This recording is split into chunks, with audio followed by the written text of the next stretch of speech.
Hi, my name is Andrew. This is the 30-Day Art Challenge. The 30-Day Art Challenge is a tradition here in the Pioneer Square district of Seattle, Washington, at the Teixeira Copeland Artist Complex. It's a large live-work space where residents of the Teixeira Copeland and the greater community at large are challenged to do 30 paintings in 30 days. And this year we tried to implement a couple of new ideas. One is that we interviewed each artist as to what their strategies were and how they went about approaching the 30-day challenge personally. We had the largest amount of sales than ever before. It was estimated that we had 2,500 attendees for the opening. I personally am an artist and participated in the 30-Day Art Challenge. Some of the things that I wanted to implement this year were to empower artists to promote themselves. My name is Ed Burrell. I'm actually the creative director for a tabletop gaming company called Privateer Press. And part of my day job is really interacting with a lot of different artists, sculptors, and graphic designers and illustrators and stuff like that. But what I don't get to do is actually do a lot of art on my own. So part of the appeal, I think, of the 30-Day Art Challenge was to jump in and really just have a deadline to do my own stuff. I'm Ren List. I'm a furniture maker. I heard about this through Kelly's List and thought it would be an interesting way to get myself out of my normal technique of just building stuff and hoping for the best. Hi, my name is Tabitha. This is the first time I've done the art challenge, and I just did it on a whim. Husband found the flyer in Zeitgeist, and I've never really taken my painting seriously or done anything like this, so I figured why not? So I've just been painting and trying new things and trying all different types of mediums. I'm Stacy Churchill, and I was at the Dick Blick Art Store up on Capitol Hill. I saw a little flyer in their windowsill, and first I just kind of walked past it. I was just getting art supplies. And then on my way out, I picked it up and I thought, well, I'm gonna look into it. I went online to find out more, and so that's how I became involved. I am a art teacher and I do watercolor. It's fun to compare the first one to one of the last ones. They look so different. And I would take my photographs and places that I had been over the past year, and that was my inspiration. So it's a lot of landscapes and cityscapes. And I would take them into my classroom the next day, and I would have my art students critique and give me feedback as to what they thought about my art process. It was wonderful. It opened up a conversation between a group of students that maybe wouldn't have offered that information if it was peer-to-peer, but since it was peer-to-teacher and I was opening up that conversation, they really would tell me what they thought. Hi, my name is Amy Pleasant, and I'm a Seattle artist, and I heard about this challenge just cruising around the internet, and I read it like the day before the due date, and I thought, oh God, this seems like a really great idea. A great idea especially for me, because it would just force me to be disciplined for 30 days and to do whatever I want to do, but to come to it each day, and that's really what attracted me to the challenge. I am Minnie Galindo, and I found 30 Days of Art on Craigslist. And yeah, just tinkering around looking for different random opportunities, and thought it would be a fun one to try. It definitely was a lot harder to do than I expected, as far as time goes with work and life, etc. But yeah, it was I kind of took it as a fun way to try new things that I don't normally do ever. My name is Michelle Goggins. I heard about the challenge first through a teacher a couple of years ago, and then through flyers at the 619 Arts Building. For me, it was really challenging just to stay on task, to stay with it, to work every day, to get something done, to be focused, and to meet a deadline. I tend to get kind of flaky and involved in other things and move on, so that was kind of the biggest challenge for me, was definitely staying focused and actually getting something done every day. My name is Angie Whitney, and this is the third year that I've done the 30 and 30 challenge. I used to see the ads on Craigslist all the time, and I could never do it because it never worked with my schedule or I didn't have studio space. But finally, 2 years ago, I guess it was, I was able to get in. I feel that as an artist, it was a good experience to grow because it encourages you to work quickly and learn some new things. Hi, my name is Thomas L. Green. I heard about the challenge at the August Art Walk. This is my first challenge, and for my first challenge, I did sort of collage depictions of Bible stories. I already work a lot at my normal job as it is, so I found myself staying up till 3 or 4 in the morning quite often to make sure I got everything done in time. It was exhausting, but it's rewarding to get there. My name is Kim Doyle, and I heard about the 30-day challenge from Facebook. And I've heard of other artists doing the 30-day challenges, or not 30 days, but a painting a day before. So when I saw the 30-day challenge, I'm like, oh, so that has a short time limit. I can do 30 days. So that's how I heard about it. And I did acrylic. I pushed myself. I had a lot of ideas that had been rattling around in my head for years of what I wanted to put down on canvas. And because I had to have 30 ideas, that pushed me to go, oh yeah, but you know that idea that you've been thinking you wanted to do for 2 or 3 years? Now's your chance. And because of it being at a small size, it wasn't overwhelming. You were like, oh, well, I can do this idea that I've been thinking about for a while, and that will be kind of like a thumbprint of the larger version, so it'll be practice for me. Hi, my name is Caitlin Dundon. I took the 30-day challenge because I enjoy creating artwork in a short amount of time. I took it as sort of a journal idea, so that each day I tried to do a different painting. But of course, didn't quite work out that way, so there were some days I did 6 paintings. The whole collection actually is cohesive together, using a lot of words and some similar themes that were kind of rolling around in my head. My name is Sean Doherty. This is the first time I've done the 30 Day Art Challenge. I just got into painting a little bit ago. I've only been doing watercolor, which is the medium I chose, for a month and a half now. It's a couple friends of mine do this every year, and they encourage me to jump in. So I thought 30 days, 30 canvases would be something that would force the issue, require me to actually paint. It's amazing. It's like you said, why wait?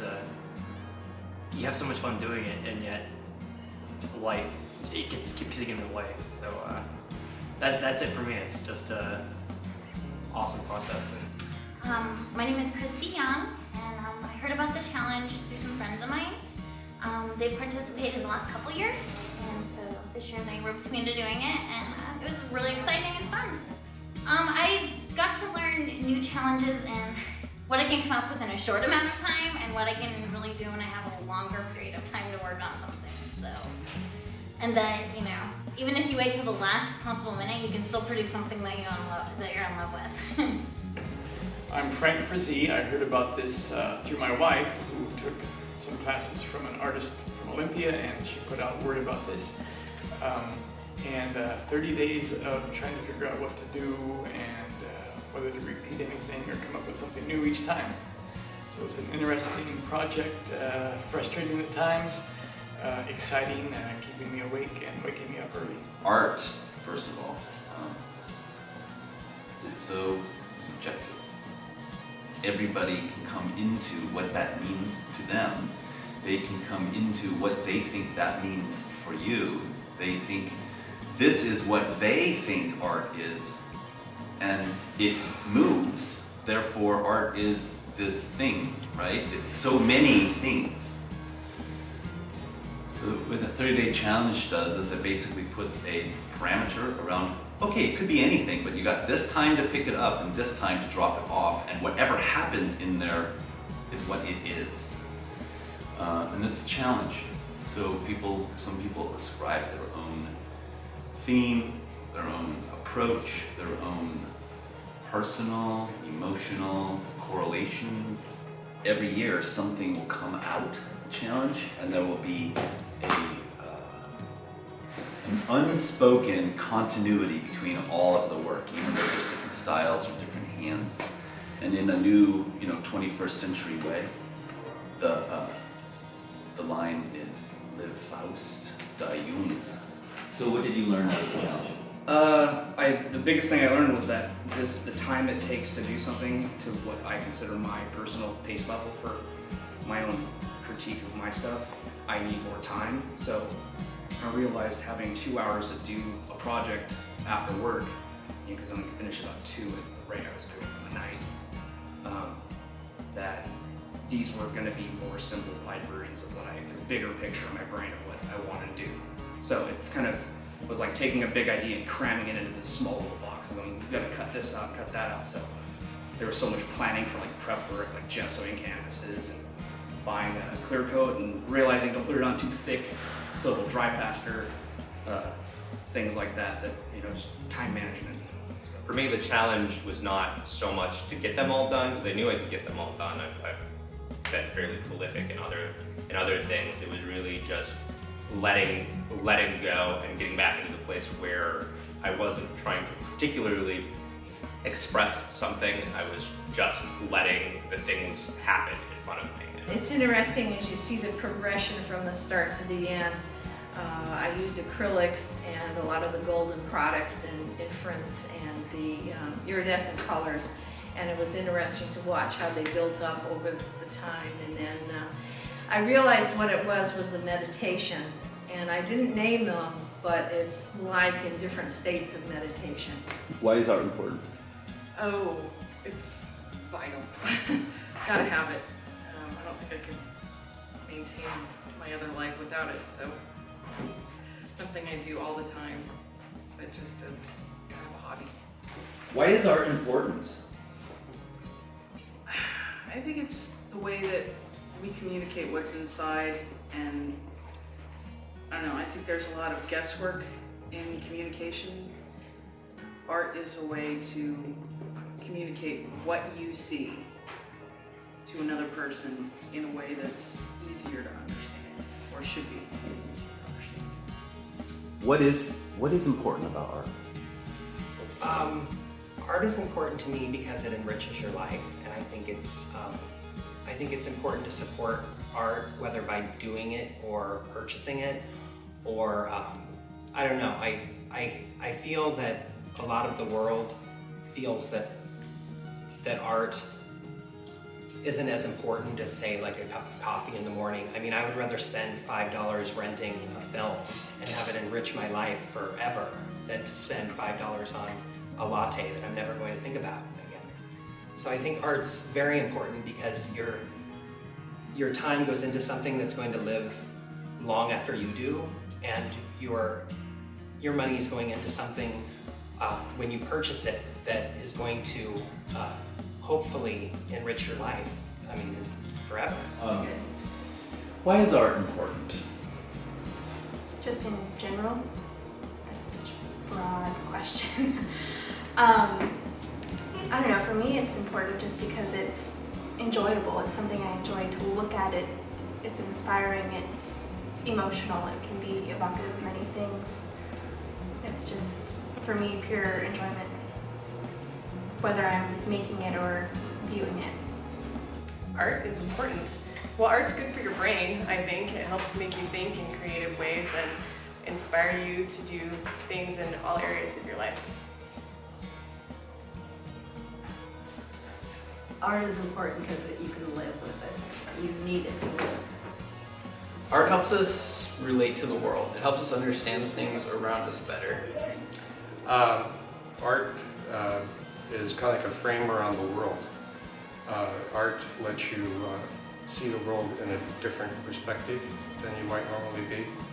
Hopefully that's what art portrays to people, a different way of looking at things and seeing it in a fresh light. Art is important because I feel like if you don't have some form of art in your life, then you're bottling too much up, and it's not really healthy. It's important to be able to express yourself in some way. When I decided to do it, I decided to have art days in my house for the last couple of weekends, and so artists came.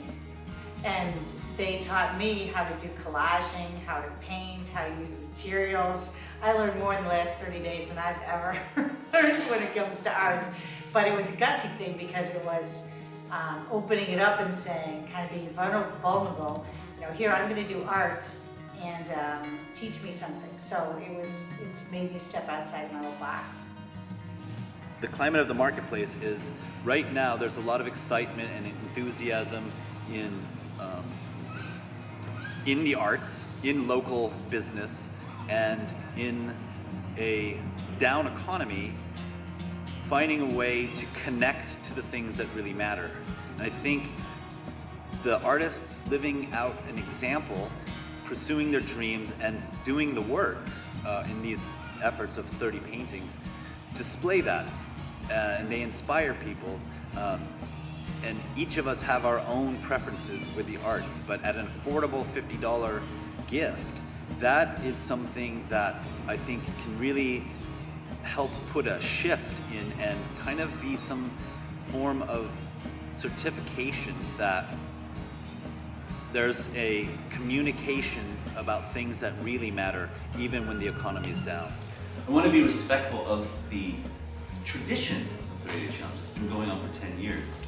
And one of the main primary ideas that I almost forgot to hold precious is, it's not, there is no panel making a decision. There is no acceptance. There is no critique. There is no barrier.